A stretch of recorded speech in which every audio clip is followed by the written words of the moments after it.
Exactly. How are you?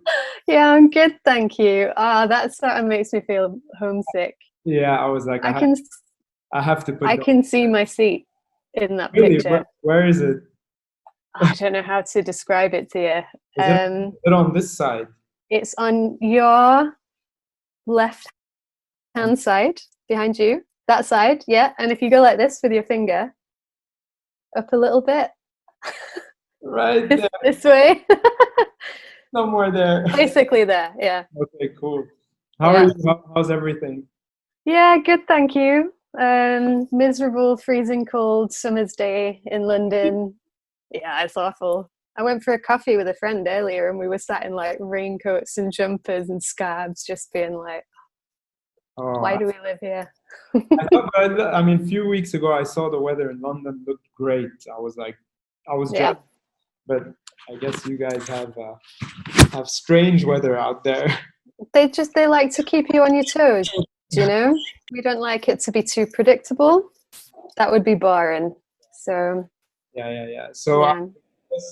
I've been doing these little discussions, one-on-ones with different people who work in the industry, and just like asking different questions. But first of all, before even getting into questions, just give a quick background of who you are, what you do, and how you ended up in music. Okay. Well, first of all, I should say that there's some work going on outside of my flat. So can you hear me okay? You can, good, okay. Yeah, so I'm Francine. I have 3 roles currently. I run my own company and I do various different consultancy bits and pieces. So I'm currently working on Keychange, which is a gender equality in music project. I run a project called Ja, which is a Nordic music export project. And I am the Nordic editor and Baltic editor for Deezer as well. So those are the 3 things that I'm focusing on at the minute. The way that I got into working in the music industry is actually through music journalism, and it's just like a really random story, and I don't quite know how it happened, and if it didn't happen, I have no idea what I'd be doing with my life right now. But I was studying in Brighton. I did my degree down in Brighton, and it got to the last day before I finished being a student, and I'd been so focused on finishing my degree and just getting everything handed in that I hadn't really applied for any jobs, or, you know, I had my little job in a bar, but I hadn't really thought much further than that. And so I did half of my degree in France, and when I was there was this music magazine that I really loved, and I thought, maybe I'll just going to send them a letter and see if they've got any internships or anything, and that's a place to start, and then I'll have a look at some shops and things like that. So I sent a letter to Paris to the music editor of the magazine, and just like, you know, Les Inrecuptibles, right? Les Inrecuptibles, exactly.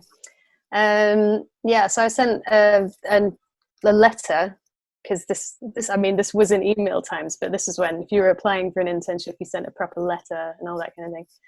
I didn't really expect to hear much back, and then like 2 days later I got an email, and it was from the music editor of the magazine saying it's weird that your letter got through to me, because I don't generally get, you know, intern letters coming through to me. And he said, what's even weirder is that I also live in Brighton, and I live like just around the corner from you. So do you want to pop by for an interview like tomorrow? I was like, oh, wow. And at first I was a bit worried that someone had intercepted my mail and I was going to go to this interview and get murdered, or something awful was going to happen. Yeah. But yeah, it worked out fine. And I met this guy called Gilles de Beauvalet, who was the editor, and he was he was so amazing in that he gave me this incredible opportunity to move to Paris to start working at the magazine. I was never treated as an intern when I got there. I was just given jobs and interviews, and weirdly, because I was the only native English speaker there, I ended up doing way more than music, because if ever there was an interview with like a Scottish politician that they couldn't really understand the accent of, it'd be me that would start, you know, looking into it and helping them to go into all the ins and outs. So anyway, very long story short, I started out working at Les Amrock, and I was involved with the magazine for a long time, couple of years, working on event side of things, doing a lot of interviews, reviews, that kind of thing. And then I moved back to London, and I carried on in the music journalism world. I was an editor at the line of Best Fit. And then everything just kind of linked into each other after that. So I was working there for a few years, and then we started working with this Nordic platform that wanted to bring new acts from the Nordic countries over to London. And then eventually I turned that into a full-time job. And then I've just added bits on as we've gone along. Because I wanted to ask you how did you get into everything that's Nordic? Because most of your work is related to the Nordic music scene, and whether it's your work with Deezer or whether it's with Ya Ya Ya, and so many other things that you do are related to, Nordic artists. And it's not necessarily, I mean, obviously you visited a lot there, but I mean, it's not somewhere you lived or grew up or anything. So it just like, how come?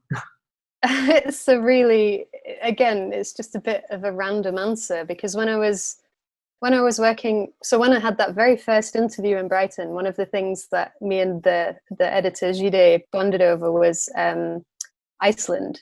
So I was just into Icelandic music. There were some Icelandic bands that I liked, and that's something that we were really discussing in that interview. And then when I was at the line of Best Fit, their sort of founder, a guy called Rich Thane, he was a massive Swedish pop fan at the time, as was I. And so there were just all these like links and connections. And through covering so much Nordic music on the line of Best Fit, just because we liked it a lot, we became involved in the Ya Ya Ya platform. And then I became the editor of the Ya Ya Ya website, and then everything just kind of, you just sink into it then, Seen, like, what have you seen develop in the Nordic music scene? Like, have you seen, I mean, when did you start? Like, in what year? And if you compare it to now, what have you seen as the major changes, in your opinion, for the Nordic music scene? So we just celebrated the 10th anniversary of the Ya Ya Ya platform last year, and I've been working on the project for about 8 years. And I think the biggest thing that I've noticed just generally throughout the music scene is that there has been a massive growth in songwriting in the region. So obviously Sweden is very well known around the world for having some massive songwriters and some big pop producers and things, but Norway has like really stepped up over the last few years. You're always hearing about like Danish producers that are popping into things, and you're always hearing about people wanting to go over to Iceland to try and capture some of that Icelandic sound, whatever that might be. So I think the songwriting and production side of things is like really, really, really developed over the last few years. But it's just incredible working with, there are so many artists in the region. It's just such a brilliant breeding ground for new music. And so there's, you think that we might run out eventually, but no, they just keep on coming, and it's all amazing music. So yeah. Really cool. And I wanted to, can you hear me okay? There's like this super annoying drilling. Oh man, I'm glad that it's fine on your side. By the way, but it's more than fine. I wanted to ask also something, because you were saying there's lots of great songwriters, and I wanted to know your thoughts about, so, Nordic musicians singing in English versus singing in their native language, because this is something we face a lot in this part of the world, where it's kind of not frowned upon, but not really necessarily successful if you do sing in English. Whereas you look at an example of, some other artists up in the north who do sing in English and they're breaking out. So what do you think is the right balance between singing in native language versus singing in English, which you can listen to? I think there's a few different answers to that. So I think first thing I want to say is that I say the Nordics, but each of the countries are very different, and they all have a very different music scene, and they have different industries and different focuses. So in Finland, for example, they have an incredibly strong local language pop music scene, which as Finnish is extremely different to sort of other Western European languages. It's not something that a non-Finnish speaker will be able to understand in any way. It's pretty impenetrable if it's not translated. So the domestic scenes in each of the countries tend to be quite strong. In Finland, there's a very big focus on Finnish pop. There's obviously a big focus on hip hop as well, because local language hip hop, I think in every country around the world is always, it's always a really powerful, popular scene.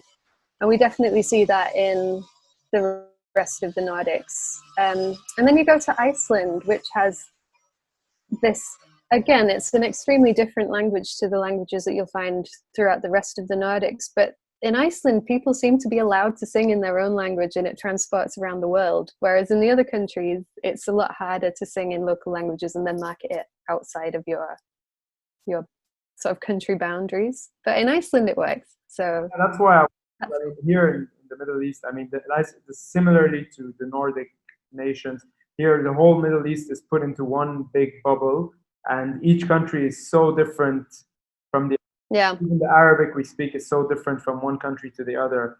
So it's always strange that some markets, for example, in Egypt, like it's impossible to go and, I mean, not impossible, but it's extremely rare to go and sing in English and then break out. Whereas over there, if something is not doing well, it has just a couple of million views or streams, because it's such a big market. But obviously Arabic is very dominant. It's dominant everywhere, but I mean, different markets do different things.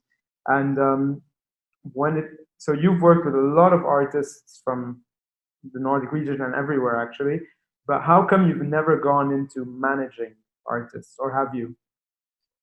I haven't. That's a good question though. I've thought about it.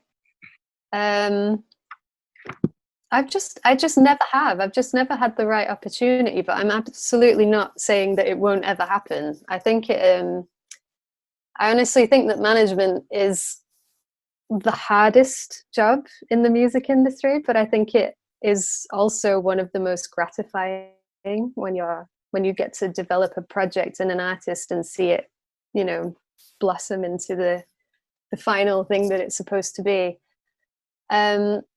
But yeah, I don't know, it's just never really fallen into place. But there have been a couple of bands that I've seen or I've worked with over the years, and I thought, I'd love to get my hands on him. Feeling felt like you would go for it or not, but clearly the opportunity came, I guess. Yeah, and I mean, like I said, I just kind of follow my nose when it comes to sort of picking things to do for work and things. I've always been very lucky that things have just sort of either come to me or they've come quite naturally through conversations. So yeah, if management becomes a part of that path, which I think it will at some point, it'd make a lot of sense for me to end up in a role like that. Then yeah, I'd be very open to it. Okay. That's one of the nice things about the music industry though, right? Is that you can do a little bit of everything. You don't have to, it's not like you have to commit to one medium of anything. You can dip in and out. And I honestly would say that the best managers are the ones that have had multiple roles throughout the industry, because then they understand all the different levels. It's a massive benefit for an artist to have a manager that understands the booking agency world as well as it does the online marketing world, So. And on that note, with when it comes to artists, and especially artists today, with what's happened with the COVID-19, with the, everything that's happened in the past few months, uprising around the world, what advice would you give artists like right now that maybe they might not be seeing the opportunity or the things that they're doing too much of? What would you say is like something you feel that 1 year from now is going to be really important for them if they start acting on it right now? Oh, that's a very good question. I mean, I guess the really boring answer to that would be that all of the people that need to be seeing you are spending all of their time online at the moment. So making some, it's not boring, like making some brilliant content is a brilliant thing for an artist to do. But I think I was actually thinking about this earlier because there's a Danish artist that we've done tons of work with over the years called Ranglefus. And it's one guy called Esben, and he is just so creative. So he makes music, but he's throughout the whole lockdown period, he's started making his own videos and things like that. And it's just been it's been amazing to see the various different ways that he's been expressing himself, and this new music that he's made just through what he's done with his phone, or what he's learned how to do on an editing program or software. So I would say now is the perfect time to just spend a bit of time experimenting with how you want to present yourself. You know, this is something that we'd normally be speaking to artists about doing on stage at early points in their careers. You know, just get out, play a couple of shows, get used to being on stage, figure out your personality when you're up there, how confident you feel, how comfortable you are engaging with the audience, that kind of thing. Those opportunities aren't there for artists at the minute, and I think the future of that is going to be very different. So I think online is how a lot of people are going to be finding you, finding out more about you, and getting their first impressions of you. So yeah, just take a bit of time to learn some skills outside of making music, and present yourself as you want to. Yeah, that was my next question was exactly that. How do you see the music industry going now that live gigs are out of the question? Because clearly live streaming has become an option or an alternative for income. And do you see that as something that's going to stay in the long run? Like, as always, as the same way, if you have just, different revenue streams like merchandise, like ticket sales, like streams from platforms, do you see live stream concerts becoming a thing that's going to stay there for good? I do, yeah. And I think that this was a conversation before any of the sort of lockdown COVID stuff started happening anyway, because some of the bigger players in the market, let's say, have been looking at ways for quite a long time of selling tickets beyond the capacity of a venue. So I think this has just kind of accelerated those conversations a bit.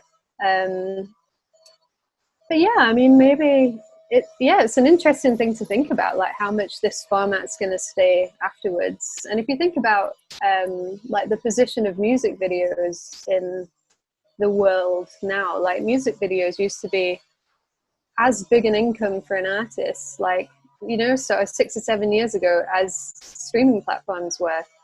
But they're a big investment, so there's not the same investment going into that side of things now. So maybe that's going to come back a bit, and it's going to, the live streaming setups are going to provide some opportunities for artists to have a lower cost visibility in video platforms in the future. Something to keep an eye on. Yeah. Exactly. Yes. Yeah. That was, I mean, for me, I genuinely believe that this is here to stay. I think it's not going anywhere.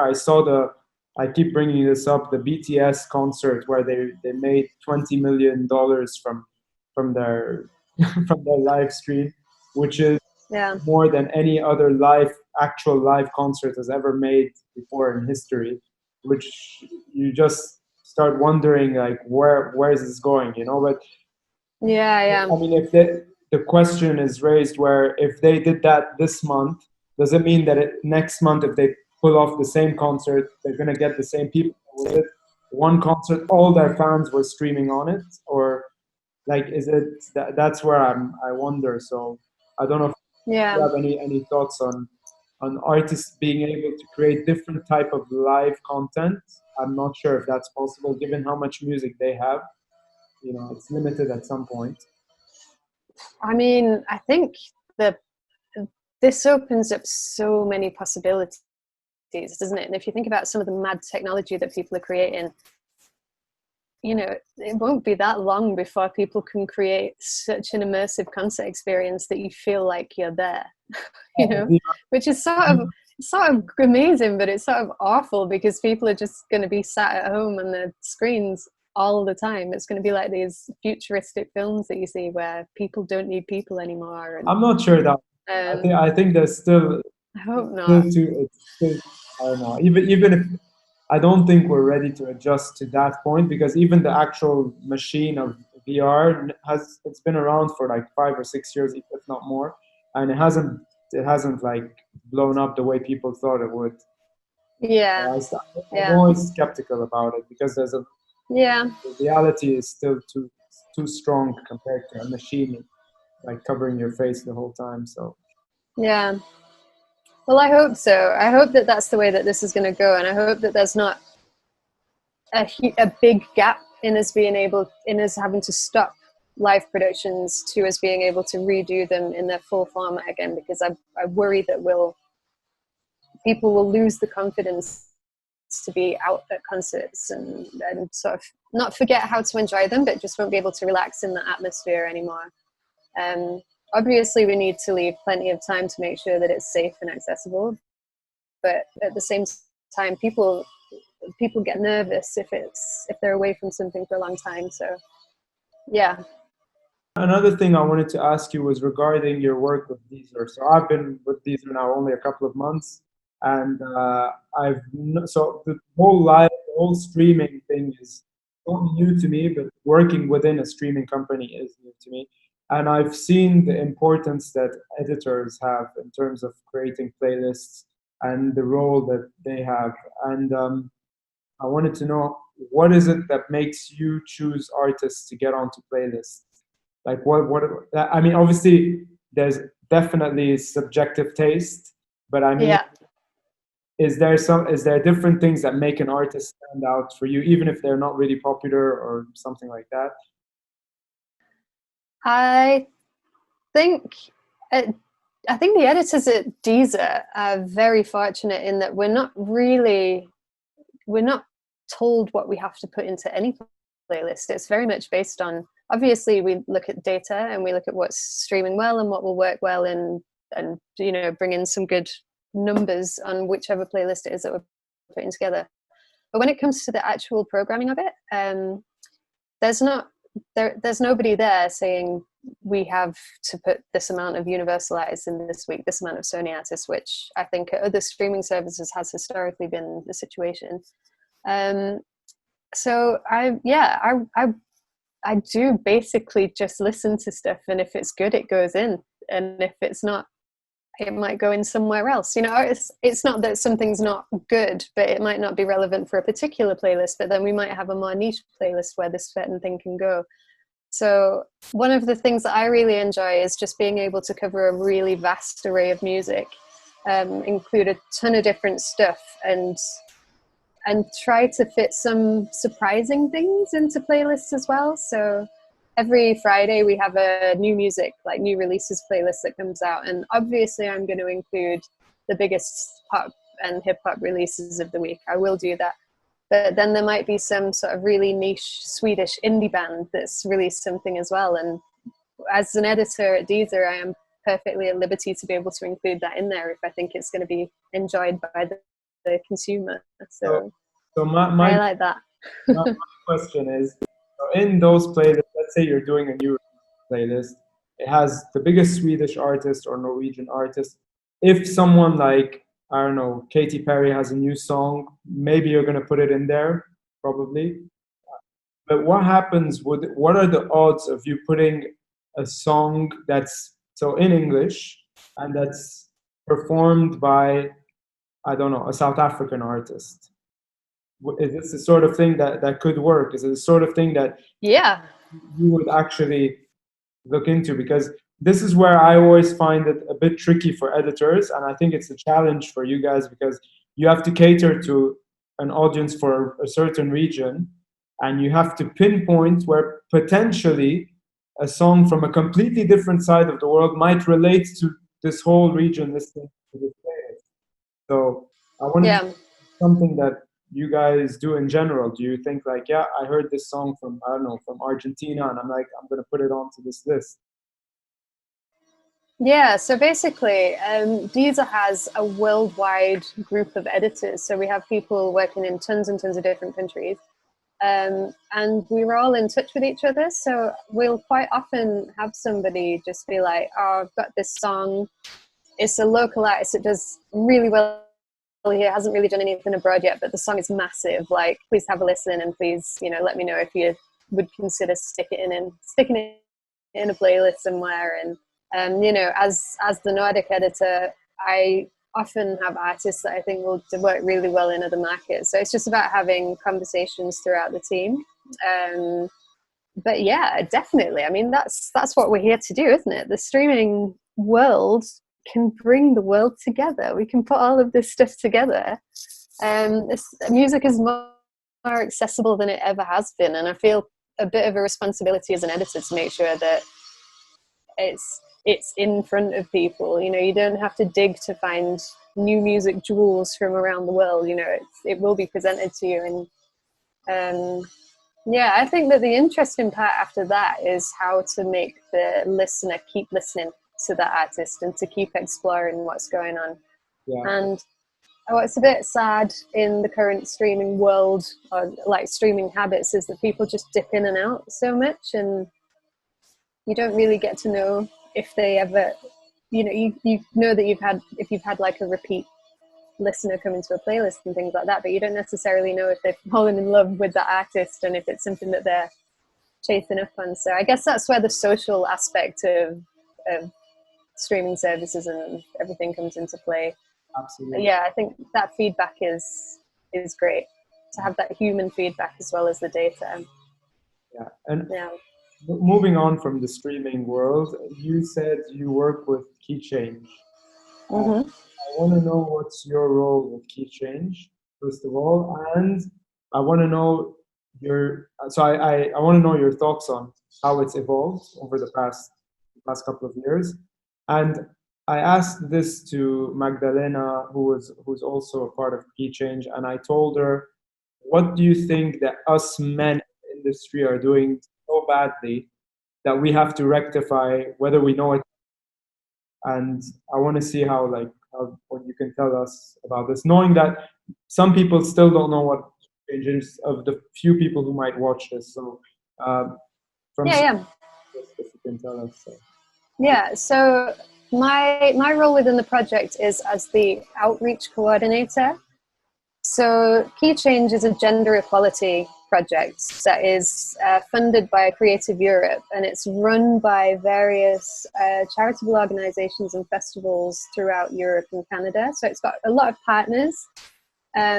Everybody initially got together to discuss representation of women in music. Women and underrepresented genders, I should just underline. I'll say women, but I am referring to all underrepresented genders by using that term. So yeah, some of the founding partners got together and they were just discussing how we could make women more visible within the music industry, both behind the scenes and on stage.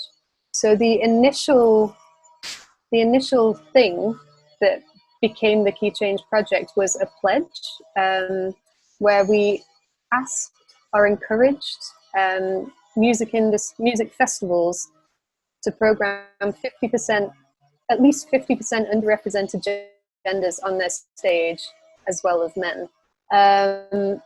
And this was in early 2018 was when this launched publicly. So the conversations have been going on for a little while before that, but 2018 is when it all started. That's when I joined the project.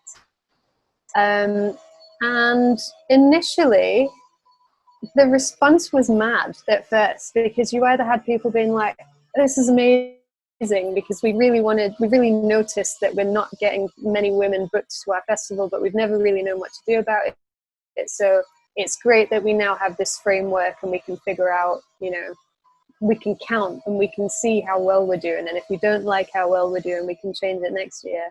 And then some other companies were just like, we're already doing really well, even if they were doing even if the numbers were massively off balance, they're like, we don't need to think about this. This isn't a problem for us. We consider women already. Da, da, da.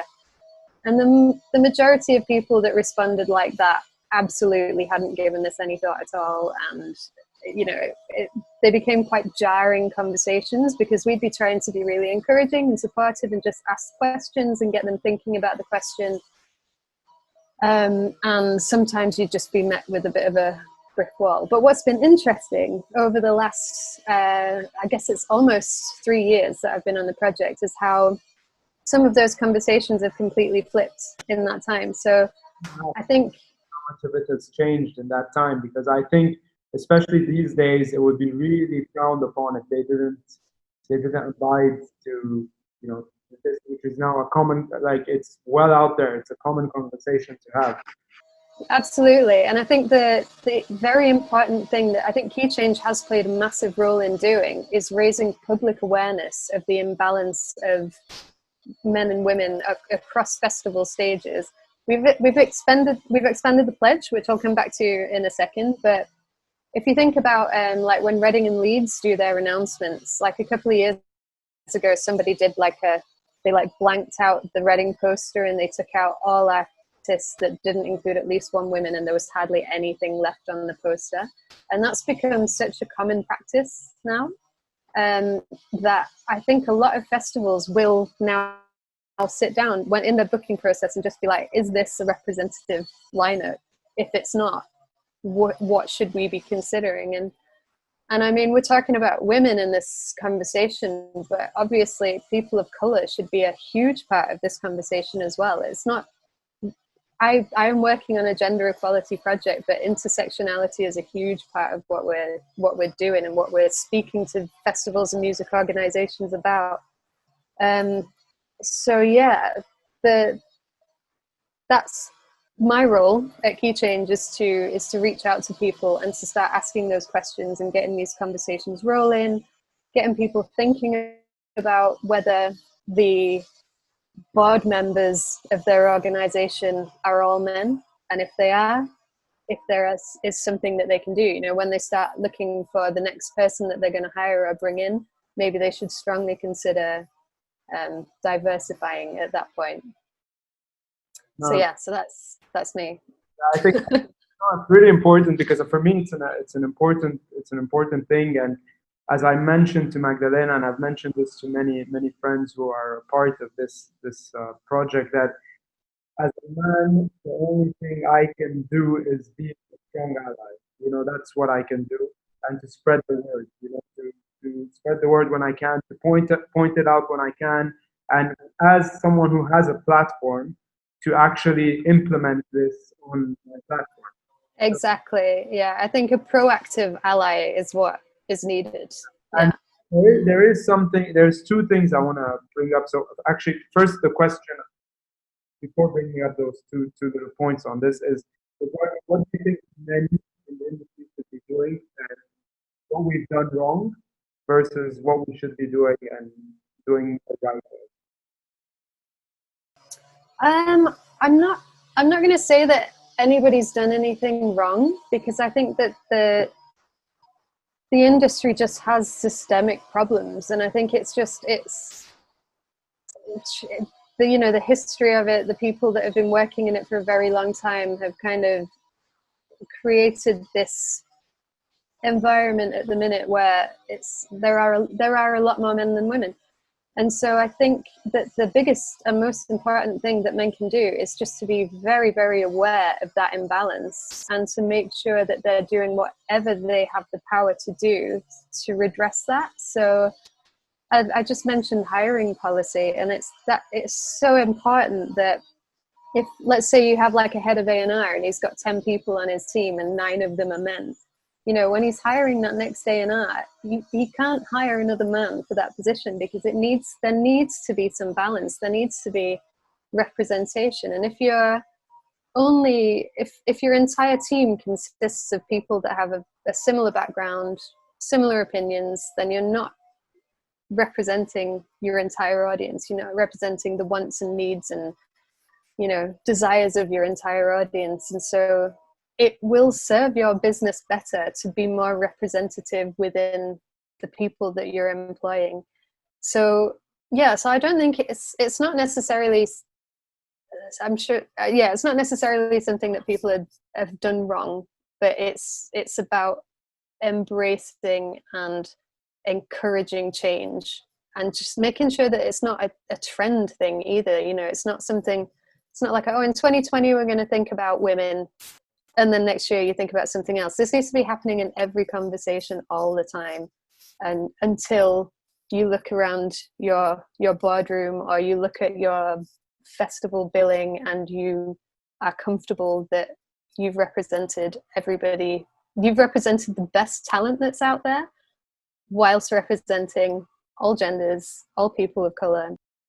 One of the things I want to know is, what do you think, and this is an approach that I tend to take ever since I've become aware of Keychange, is so I do aim for 50-50 balance lineups on as much as I can, whenever I can.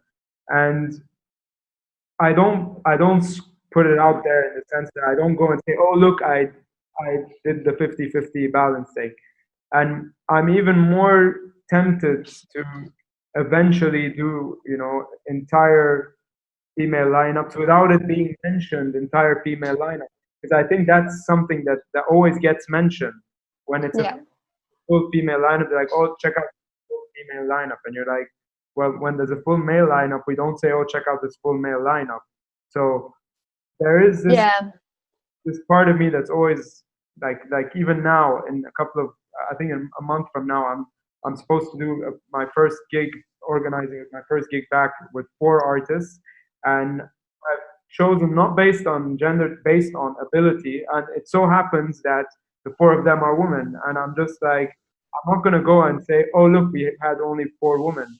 I think I want to know your approach, your mindset towards this promotional thing, like where it always has to be mentioned, which I don't know, because I do get the other side of the coin, which is you should mention it so people are aware, you know. So and I think that's exactly it. There are definitely 2 sides to this, because in an ideal world we wouldn't be having to have this conversation. You know, women would be considered as equally for a position purely based on talent as a male counterpart would be.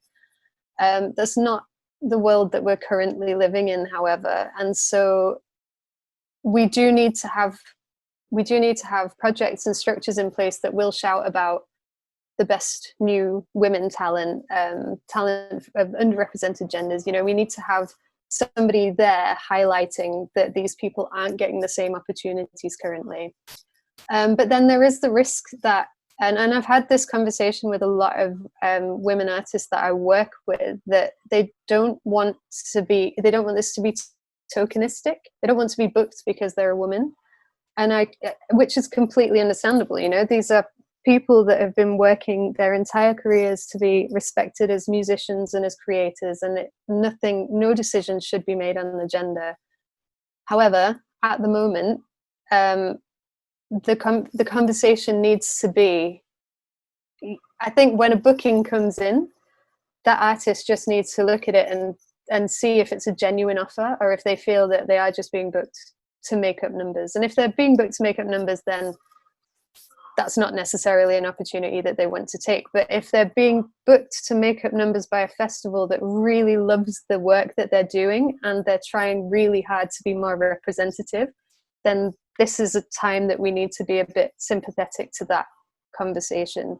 But it is a really tricky balance at the minute. And one of the things that I say, I do a lot of presenting around Keychange at various different conferences when they're running and things like that. And one of the things that we always talk about is like the pendulum factor, and how the pendulum really needs to swing fully one way before it can rest again in the middle. And if that means that we need women artists to be stepping up and taking not responsibility for this campaign, but just being advocates and helping to carve out more space for fellow women artists in the industry, then that is something that we're going to ask them to do at this moment. And then hopefully the next generation of women artists aren't going to have to fight that battle, and they'll be able to just invest all of their time and energy into making music, and this will be a foggy memory of the past, and I'll have to find another job.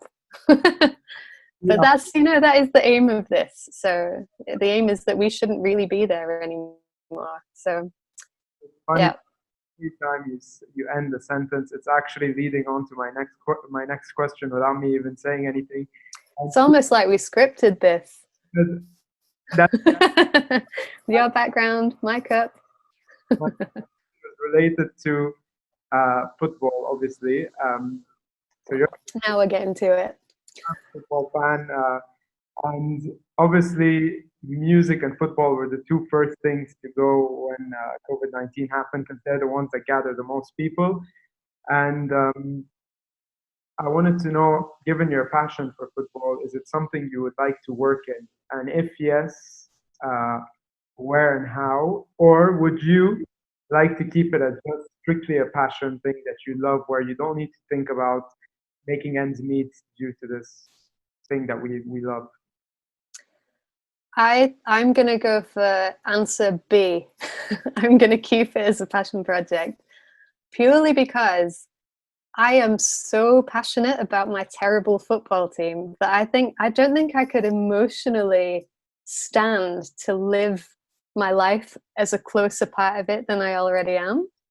Do you know what I mean? Like when we lose every week, which we do, if I had to think about like the financial implications of that over like staff and over running costs, as well as just dealing with the utter heartbreak of how terrible we can be, I don't know if I'd be able to.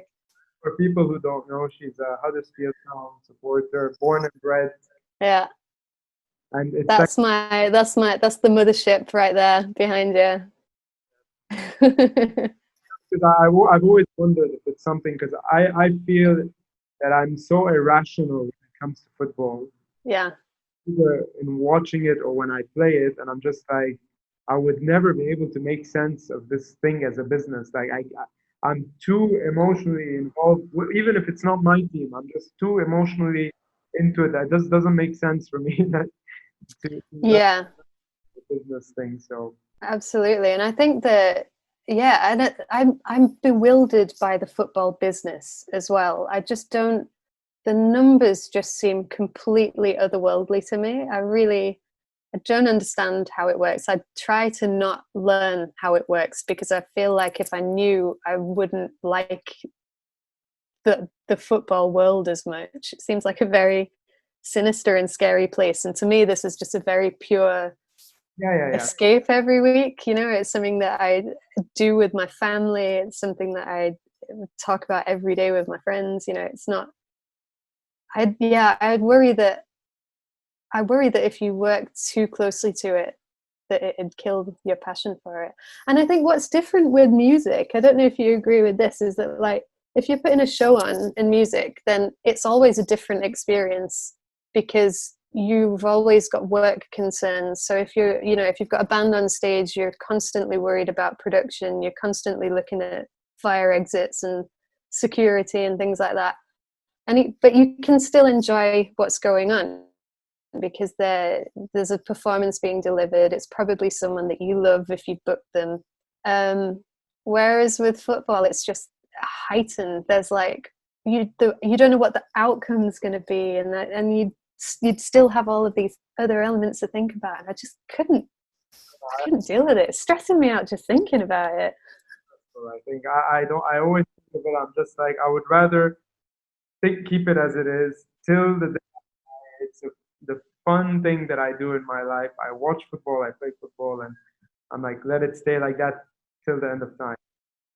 Yeah, totally. Yeah. How Um, do you feel about music and football crossovers?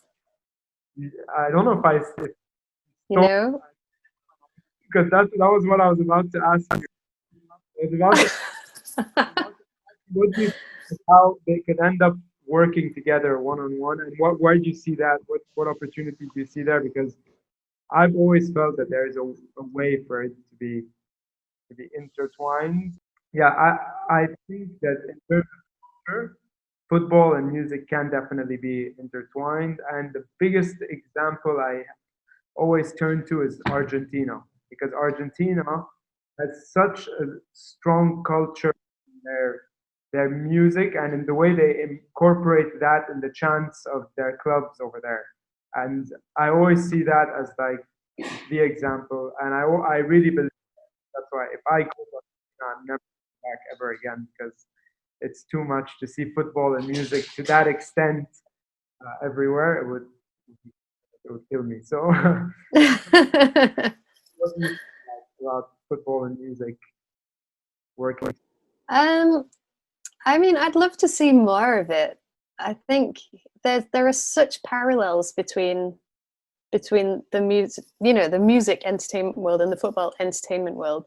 And I think there've been some great opportunities for artists through football. So I mean, video games like the FIFAs of the world and things like that can be quite interesting sort of sources of income if an artist manages to get a track into the soundtrack of one of those things. So that's very cool.